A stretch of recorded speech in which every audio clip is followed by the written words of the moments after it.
Hi hello. இன்றைக்கி ஒரு சூப்பரான ரெசிபி. ரொம்ப ஈஸி தான், எல்லாத்துக்கும் தெரிஞ்ச ரெசிபி தான். பட் என்னோடய ஸ்டைலில் வெண்பொங்கல் பார்க்கலாமா? அதுக்கு ஒரு டம்ளர் அரிசி, ஒரு டம்ளர் பருப்பு, ரெண்டையும் அரை மணி நேரம் ஊற வச்சு எடுத்துருக்கேன்.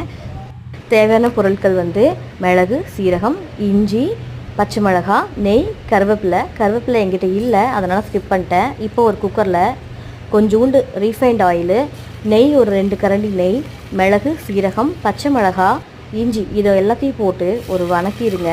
வதக்கினதுக்கப்புறமா எல்லாத்தையும் போட்டுட்டு நல்லா ஒரு வதக்கிடுங்க. இது எல்லாம் வதங்கி வந்ததுக்கப்புறம் அளவு தண்ணி ஊற்றிடணும். நம்ம எப்பயுமே சாப்பாட்டுக்கு வைக்கிற அளவு தண்ணி ஊற்றாமல் ஒரு 2 டம்ளர் தண்ணி அதிகமாக ஊற்றுங்க. அப்போ தான் நல்லா சாதம் நல்லா குழஞ்சி வரும். பொங்கல் குழஞ்சிருந்தால் தான் நல்லாயிருக்கும். மஞ்சள் போடுறேன். மஞ்சள் என்னோடய டேஸ்ட்டு. எதுக்குன்னா சும்மா ஒரு சின்ன கலருக்காக மட்டும்தான். அது ஸ்கிப் பண்ணுறனாலும் பண்ணிக்கலாம். இதெல்லாம் சேர்ந்து கலந்ததுக்கப்புறம் தண்ணி நல்லா கொதி வந்துடும். அதுக்கப்புறம் நம்ம ஊற வச்ச அரிசியும் பருப்பும் உள்ளே சேர்த்துட்டு குக்கரை போட்டு மூடி வச்சுட்டு விசில் வச்சுட்டு ஒரு 5 to 6 விசில் விட்டுட்டு எடுத்து பார்த்திங்கன்னா நல்லா நெய்யோடு திரண்டு வந்திருக்கும் பொங்கல். சூப்பரான பொங்கல் ரெடி.